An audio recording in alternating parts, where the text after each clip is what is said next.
Hello, good morning guys, welcome back to my YouTube channel Roshni Dhanvijay.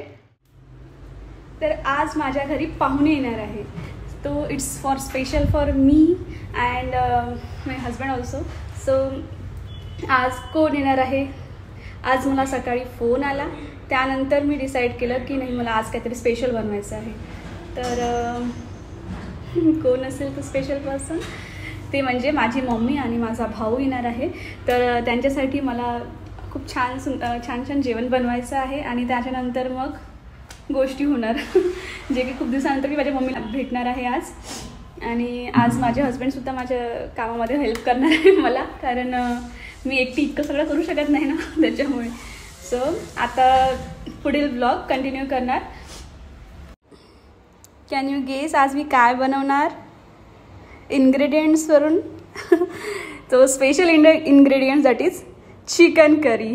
मी पूर्ण marinate करून ठेवलं आहे आणि आता छान चिकन करी बनवणार माझ्या मम्मी आणि माझ्या दादासाठी। आणि इकडे राईस मांडला आहे मी, तो शिजत आहे।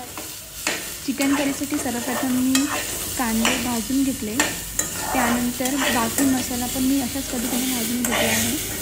त्यामध्ये टमाटर, जिरं, अद्रक, लसूण आणि खोबरं आणि काही धनिया आणि मिरची आणि थोडासा गरम मसाला, त्यात कोथिंबीर आणि थोडी पालकसुद्धा ॲड केली। मग यांनी माझी हेल्प केली, ते म्हणजे मसाला बारीक करण्यामध्ये। तेवढ्याच वेळात मी कणिक भिजवून घेतली फटाफट आणि लगेचच मग फोडणी तयारी केली। त्या तेलामध्ये कांदा, वेलदोडा, मसाला पान आणि कलमी आणि बाकी जो आपण मसाला बनवला होता तो मसाला ॲड करून पूर्णपणे त्याला फ्राय केलं।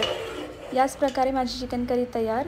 आणि मग आम्ही लगेचच जेवण करण्यासाठी बसलो, कारण आम्हाला खूप उशीर झाला होता स्वयंपाक करता वेळेसच, त्यामुळे भूक खूप लागली होती। मग जेवण केल्यानंतर मग थोडा वेळ आराम केला आणि आराम केल्यानंतर मग खूप साऱ्या गोष्टी केल्या आणि त्यानंतर मग माझ्या भावाची वाट बघत बसलो, कारण तो नागपूरला गेला होता। लगेचच दद्दू आल्यानंतर आई आणि दद्दूला स्टेशनवर सोडून दिलं। असेच व्हिडिओ बघण्यासाठी सबस्क्राईब करायला विसरू नका। धन्यवाद।